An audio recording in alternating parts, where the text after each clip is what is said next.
Welcome to episode 44 of Generation Gap Book Reviews. I'm Christy the mom. And I'm Lena the daughter.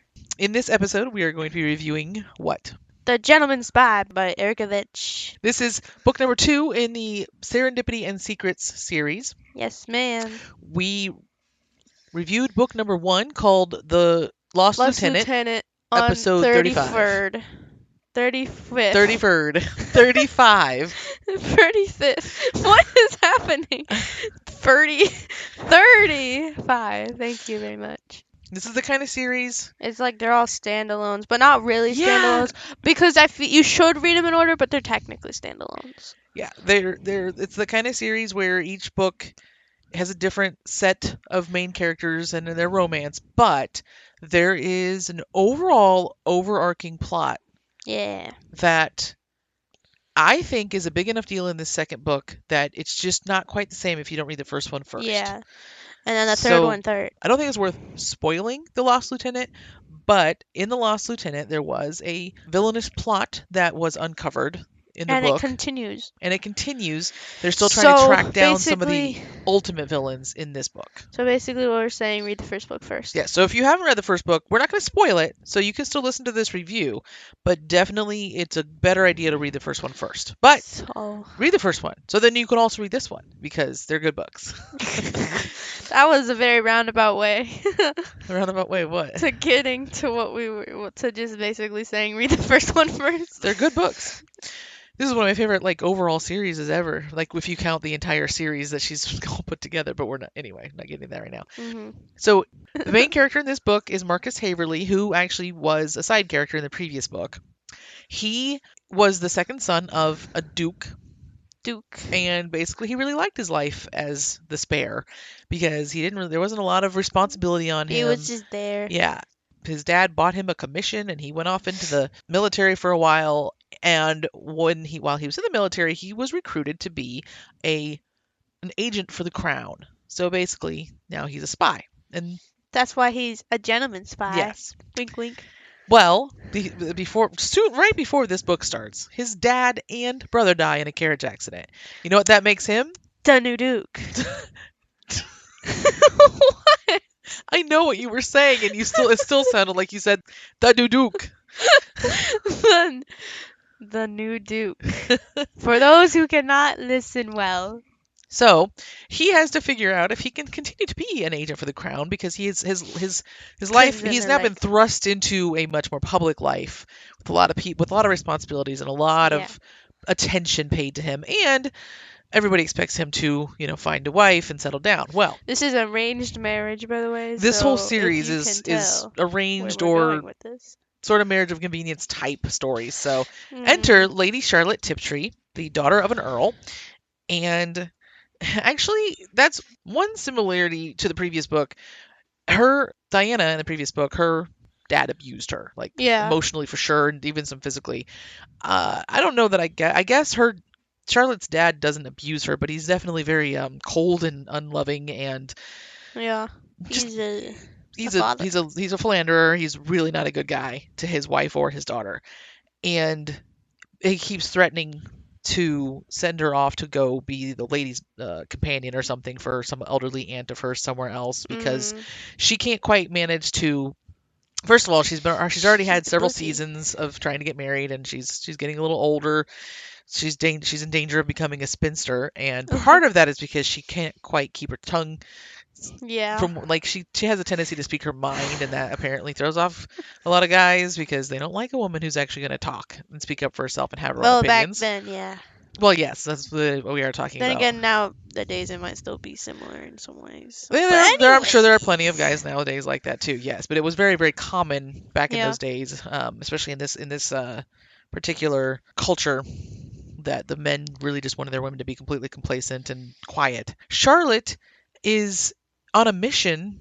She finds out that she has a half sister that was because her dad kept a lady basically for 20 years and turned her and her daughter, which was his own daughter as well, out on the street, and this woman has had to turn to a not pleasant lifestyle to be able to survive. And Charlotte finds out about it, and she kind of makes it her mission to try to help her, not only her but all the other women who are In the lifestyle. living in that kind of lifestyle, because especially since it tends to be believed by the fancy wealthy people that it's of their own making, they want to live that life. Well, of course they don't. Nobody really wants to live that life. Mm. So anyway, Charlotte and Marcus have their Missions. their own different missions, and then are sort of Thrown together. thrown In together. this whirlwind of whirlwinds. All right, that's it. As we talk about then what we like about it, before I directly ask you, I will just say up front, because we just talked about that synopsis, so that's one of the reasons that I really like these books, that they're romances, yes, and I think a lot of people, especially guys, but I think a lot of people just tend to see, oh, it's a romance, and dismiss it. But Erica Vetsch's romances or her books, yes, they have romance in them, but it's so much more than that. Mhm. It's not, the plot's not just a vehicle for the romance. There's romance involved, but there's so much more. The characters are separate from each other, even Yeah. while they're building a relationship, and that's why the synopsis is so long, because there's a lot going on, but not so much that it's overwhelming. Yeah. So that being said, And then Lena, it's what do you like about this Slow burn. book? It's always painful, but it's so rewarding in the end, you know. Painful. I don't know if I'd call it painful. No, like, cause then you're like, and then it doesn't like happen, or something interrupts them, and then you're like, yeah, but at least it's not that kind of thing where it's like roll your eyes at the, oh, of course that's going to get in their way. It's going to keep them from Yeah. being able to progress their relationship. Oh, it's so convenient, the tropes and the yeah. so slow burn, cliches, yes, but yeah. And then a very, very interesting spy and mysteries and stuff. So, I remember liking it. I mean, it was really good. I mean, it was hope really so. good. The Christian aspects that aren't like in your face, you know, sound effect.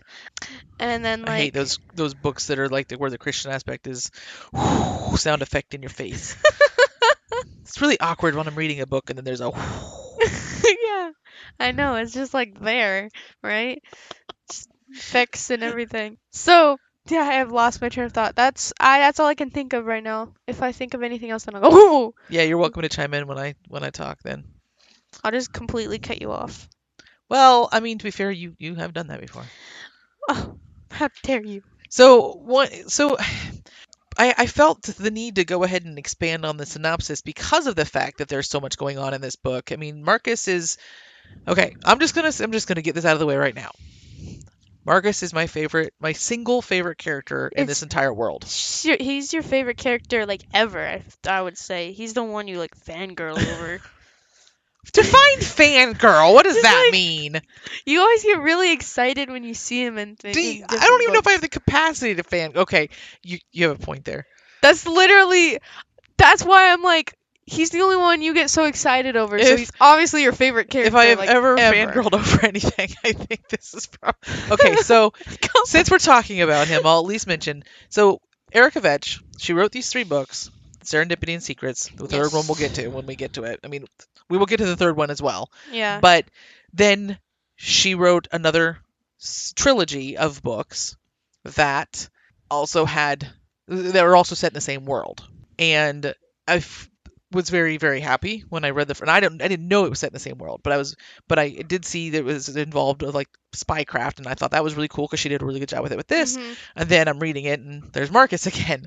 Marcus! And I'm pretty sure the real fangirling came in when that trilogy came to an end, and and I saw for the first time I saw the next book she was writing with the beginning of another series, and I'm pretty sure in the synopsis or something it mentions Marcus Haverly, and I flipped out. Yeah. I did. I was very excited. Or maybe it's possible that actually happened when the second series first came. Either way, Very all good excited. things come to an end, and eventually I'm sure she'll stop writing in this world, but I love this world that she has set up, and I really like Marcus Haverly. So yes, I don't even know if I could really tell you what it was about him. The thing is, he's Just actually like- quite a dunce in this book.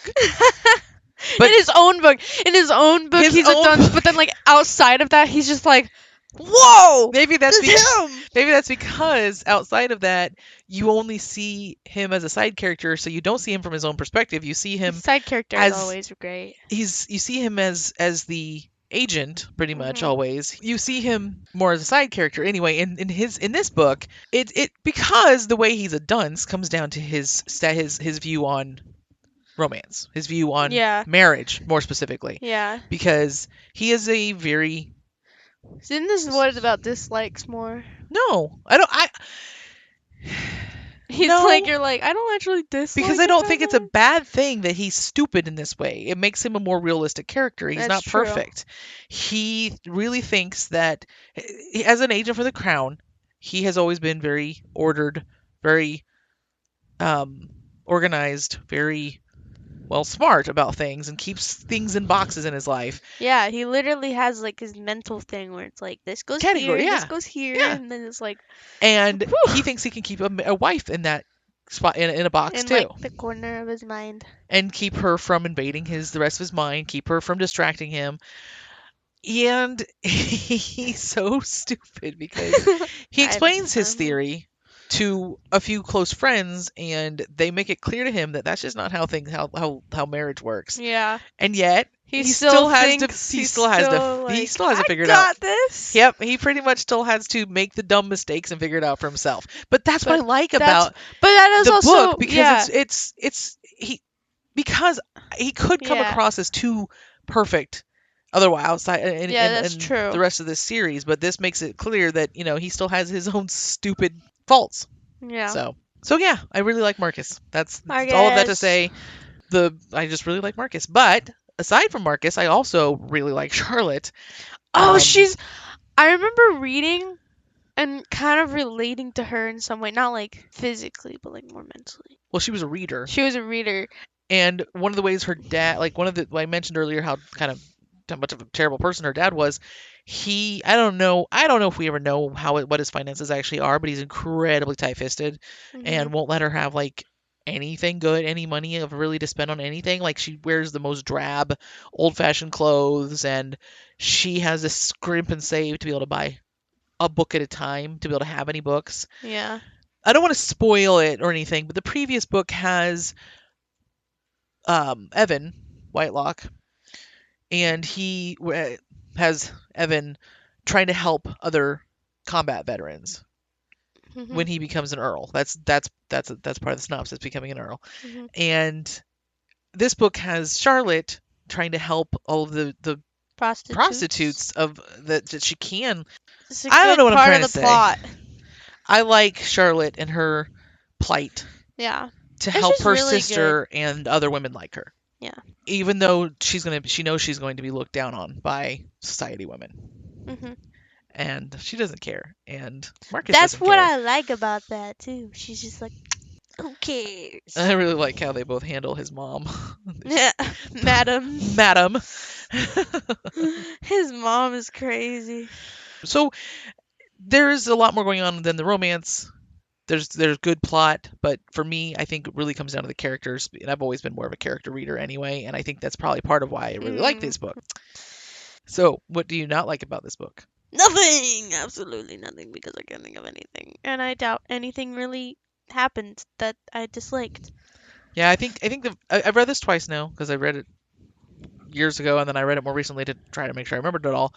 And like with the previous book, I think the first time I read it, I was more annoyed by what you were concerned might have been part of what we didn't like about it before.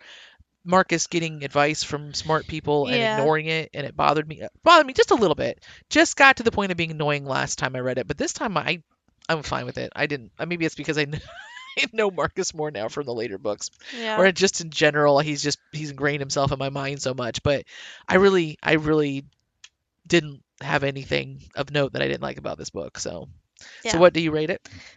5 stars. Yeah, me too. And I think I rated it like 4.5 before because of that little minor Yeah. annoyance, but I don't That's care crazy. anymore. Plus, it's Marcus, so now you have to rate it 5. I mean, if I can't give 5 stars to the book about Marcus, my favorite character, like one of my favorite characters in right? fiction, Then what is this? and I mean, I suppose we probably don't recommend it for anybody differently than we did the previous book, Yeah, but we recommend it to people.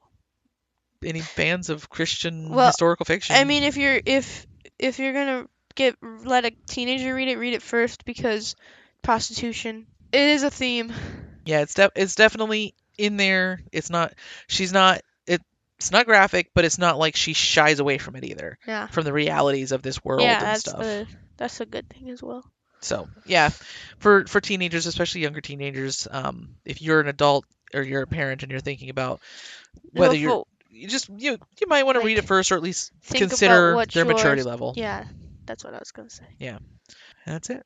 We will review The Indebted Earl, the third book in the series, soon, soon, soon. Soon, soon, soon. Define that. That means at some point. We should do it like the Marvel movies. Serendipity and Secrets will return in in The Indebted Earl. Or with um The Indebted Earl. I with don't the know. Indebted Earl. I don't, Soon, soon, soon. You make it seem like it's going to be like within the next 5 or 3 or something. we don't know. Join us next time when we will be reviewing King Scrolls and Samara's Peril, both by J.L. Knight. Until next time, I'm Christy. And I'm Lena. And this is Generation Gap Book Reviews. Reviews.